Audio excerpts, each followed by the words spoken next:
Okay, Dave, you can talk me off the ledge on whether or not the Bears made a good pick or not.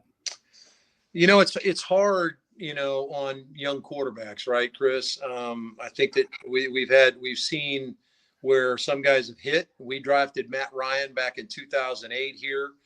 Matt's first pass he threw was a 63-yard touchdown pass. He now is probably a Hall of Fame player. He's top 10 in, I think, most major categories with touchdowns, the completion percentage to yards. Who knew that Kansas City trading up to get some guy that finished 500 every year at Texas Tech in Patrick Mahomes would become the guy he is. He is, to me, Caleb Williams coming out and pumping the brakes here a little bit. So, Chris, don't get too over your skis on this.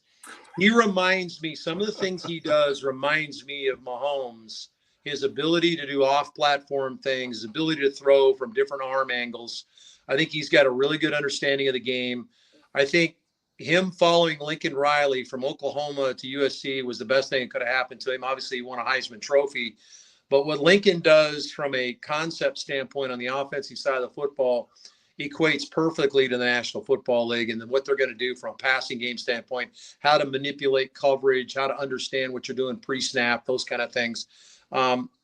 It'll be the intangible stuff as to whether he is ultimately very successful. He's going to be better than what you got out of Justin Fields. I think Fields was a tremendous athlete that came in that was underdeveloped as a passer and was trying to develop his passing game at the National Football League level. That's really difficult to do. He had obviously the impromptu abilities to break you down and run, but Caleb comes in with the ability to move, to throw. He can run and get you a first down and all that kind of stuff. And we saw some dazzling runs at USC. But his ability to move in the pocket or outside the pocket, keep himself in a throwing position and make a play down the field, that's a big deal. Now, his on-schedule throws, I thought, got better as he played more. Certainly at USC, when he got a chance to play, taking over for Spencer Rattler, I think he got a little bit of that. And then the year he won the Heisman Trophy, we saw a lot of on-platform throws, meaning timing throws where the ball was coming out on time. I think he'll continue to get better. They put a lot of good people around him.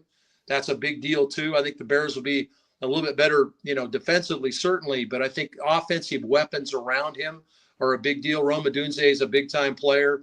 So I think he's going to be a good player. Do I think he's been a great player?